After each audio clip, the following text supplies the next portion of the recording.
আমরা আসলে হতাশ হই না কখনো, আমরা আসলে আশা নিয়ে থাকি। ফাইনালে আমি আর্জেন্টিনাকে আগে ধরে রাখবো, এরপরে যে ইচ্ছা আসুক সমস্যা নেই, সবার সাথে খেলবো আমরা।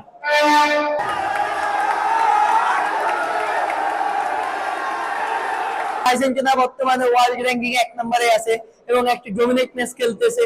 গত ম্যাচে 3-0 গোলে ম্যাচ জিতছে, আজকে ম্যাচ জিতার দায় পান্তে। তো অবশ্যই আশাবাদী যে আর্জেন্টিনা একটা বিশ্বকাপ নেবে এবার।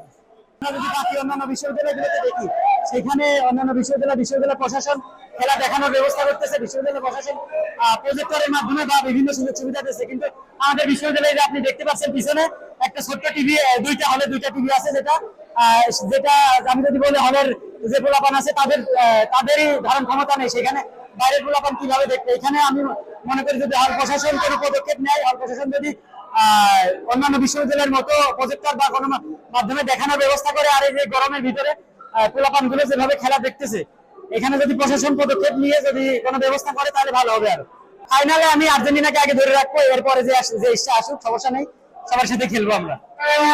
এক লাইটেই নিশ্চিন্তে চলে দিনের পর দিন। Walton emergency bulb, the best emergency bulb. আমরা চাই আর্জেন্টিনা হারুক, সর্বোচ্চ রাউন্ড অফ 16 পর্যন্ত আর্জেন্টিনা যেতে পারে। আমরা আসলে হতাশ হই না কখনো, আমরা আসলে আশা নিয়ে থাকি। যেমন আর্জেন্টিনা 36 বছর পর তারা একটা কাপ পাইছে, তো আমাদের মাত্র 24 বছর, আমাদের আরো সামনে 12 বছর 3টা ওয়ার্ল্ড কাপ আছে। সুতরাং আমরা আশা হয় না, আমরা আশা করি সামনে আমরা এই কাপ পাবো।